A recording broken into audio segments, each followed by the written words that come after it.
Hey, stop, tu roules sur le boulevard BD, cet album est fait pour toi. Margot et Oscar, tome 1, Jardin secret. On dirait pas comme ça, mais cet album est une des surprises de la saison. Margot est une adolescente solitaire, les yeux rivés sur sa tablette. Elle regarde des séries girly sur son lit pendant que son chien, son vieux chien, ronge une cuisse de poulet sur le lit à côté d'elle. C'est Oscar, alias Sac à puce, un chien de rue qu'elle a trouvé il y a quelques années.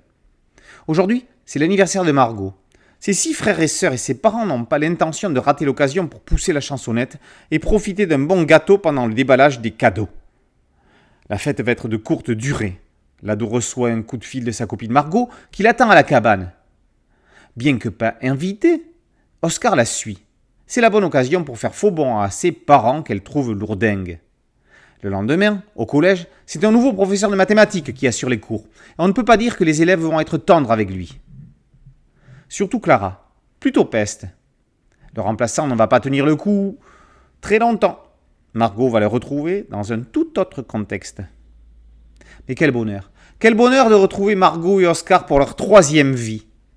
Nés en 1992 aux éditions Casterman sur des scénarios de Zidrou, Margot et son chien Oscar Pluche, Sac à puce, ont connu 6 albums avant de rejoindre l'écurie Dupuis en 1999. Entre-temps, les complices auront été rejoints par Falzar à partir du 6e et dernier album Casterman. La série s'arrêtera en 2009, au 9e album, avant un ultime rebond dans un mini-récit l'année suivante. Il faut dire que les péripéties éditoriales avec l'intégration dans l'éphémère collection Punaise n'ont pas aidé. En 2020 et 2021, les éditions Kennes ont commencé une intégrale qui n'arrivera pas à son terme. Plutôt que de poursuivre la série en l'état, comme un classique franco-belge qu'elle est, De Brab et Falzar ont eu l'idée géniale de faire vieillir leurs personnages, en leur faisant faire un bond, une ellipse d'à peu près 7 ans. La petite fille laisse place à une ado dégingandée. Le chien est à présent dans son bel âge, c'est un senior. L'ellipse correspond à quelques années près au moment où la série s'était arrêtée chez Dupuis, comme si les personnages avaient continué à vivre sans nous. Concept merveilleux et inédit. De ce fait, les auteurs peuvent aborder des thèmes plus ados et plus contemporains, dont évidemment celui du harcèlement. Margot est victime d'une sorte de harcèlement que l'on pourrait péjorativement qualifier d'ordinaire, mais qui casse bien les pompons. Son père l'appelle la grande sauterelle. Génération Mireille d'Arc quand tu nous tiens. Clara se moque d'elle parce qu'elle n'a pas de petite amie. Margot est renfrognée mais ne se laisse pas abattre. Elle affirme ses choix et ses positions sans tomber dans la lamentation. Un exemple à suivre. Un autre type de harcèlement sournois est mis en exergue, celui envers les profs. Le nouvel arrivé se fait avoir par le coup de la fausse sonnerie pour libérer les élèves plus rapidement de cours. L'arrogance et l'impertinence des élèves vont le faire craquer.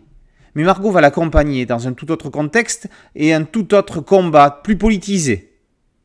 Zoé, quant à elle, apporte le côté écologique et, faisons attention au futur, avec son idée de transformer le terrain de jeu qu'elle avait plus jeune avec ses copines en jardin potager.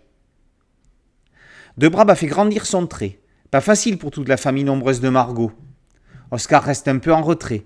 Il a pris bien de l'âge, mais le naturel revenant au galop, les attitudes d'un sac à puce reviennent dans la deuxième moitié de l'album.